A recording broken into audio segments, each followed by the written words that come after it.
Қазақ хандығының құрылуы және нығаюы 15-16 ғасырлардың басы. Құрметті балалар, бұл тақырыпта Қазақ хандығының құрылуының тарихи алғышарттары мен заңдылықтары, Қазақ хандығының құрылуы, Керей мен Жәнібек, 15 ғасырдың соңғы ширегі, 16 ғасырдың басындағы Қазақ хандығы, шайбаниттермен күрес оқиғаларына тоқталамыз. Қазақ мемлекеттігінің құрылуы Қазақстан жерінде орын алған, ғасырларға созылған әлеуметтік-экономикалық және этникалық саяси процестерден туындаған заңды құбылыс. Ол үйсін қаңлы мемлекеттік құрылымдарынан бастау алып, түрік қағанаттарының тарихымен ұласады. Сонымен қатар Қазақ хандығы 300-дің қалыптасуы, өндіргіш күштердің дамуы, көшпелі аудан мен отырықшы егінші аудандар арасындағы интеграция нәтижесінде өмірге келді. 14-15 ғасырларда орын алған шаруашылық үлгісінің ортақтығы, материалдық және рухани мәдениеттің жақындығы, тіл бірлігі Ақ Орда тұсында қалыптасып болған. Олай болса, Қазақстан аумағында бір тұтас мемлекеттік Алтын Ордаға формальды түрде бағынып, дербес мемлекет ретінде өмір сүрген Ақ Ордадан бастау алып, Қазақ хандығы құрылып нығайғанға дейін жергілікті этникалық негізде қалыптасқан деуге толық негіз бар.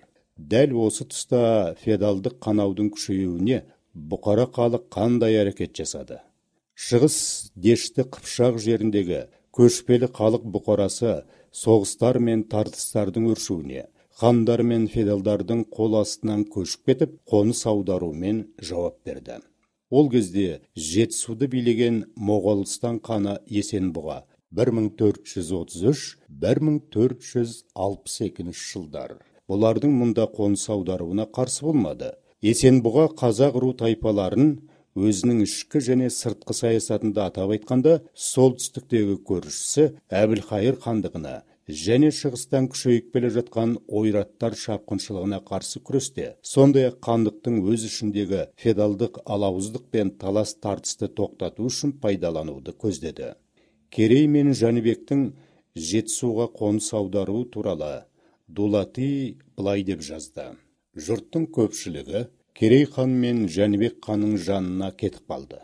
Олардың саны 200 мың адамға жетті. Оларды өзбек қазақ деп атай бастады. Қазақ сұлтандарының алғаш билік жүргізуінің басы 870-1465-1466 жылдан басталады. Бәрінде бір Алла біледі. Ақ Орда ханы басталатын қазақтың дербес мемлекеттігі жолындағы күрестің, оның туған ұлы мен немересінің жалғастыруы табиғи құбылыс еді. Қазақ хандығының 15 ғасырдың 60 жылдарының ортасында Батыс Жетісуда құрылғандығын дәлелдейді. Яғни бүгінгі Қазақстан тарих ғылымы осы мәселеде Мұхаммед Хайдар Дулати пікірін ұстанады. Соған қарамастан Қазақ хандығының құрылуы мерзімі туралы пікірлер сан алуан. Әбілхайыр хандығы мен Моғолстан жерінен бір қатар рулардың ауа көшіп, Жәнібек пен Керейдің қол астына келуі Қазақ хандығын бұрынғыдан да күшейтті. Бұлар жаңадан құрылған Қазақ хандығының үкімет билігін нығайтып, оның беделі мен әскери саяси күш қуатын арттыра түсті. Едәуір әскери күш жинаған және Жетісуда берік қорғанысы бар Жәнібек пен Керей жошы әулетінен шыққан сұлтандардың Шығыс Дешті Қыпшақты билеу жолындағы күресіне қосылды. Бұл күрес 1468 жылы Әбілхайыр өлгеннен кейін қайтадан өршіді. Мұны қазақ хандары Керей мен Жәнібек тиімді пайдаланды. Олар бұрын өздері көшіп кеткен ата қонысы Дешті Қыпшаққа қайта оралып, билік үшін күреске араласты. Бұл күрестің барысында Әбілхайыр ханның орнына отырған мұрагер баласы Шайх Қайдар өлтірілді. Әбілхайыр ханның немерелері Мұхаммед Шайбани мен Махмұд Сұлтан Астраханға барып паналады.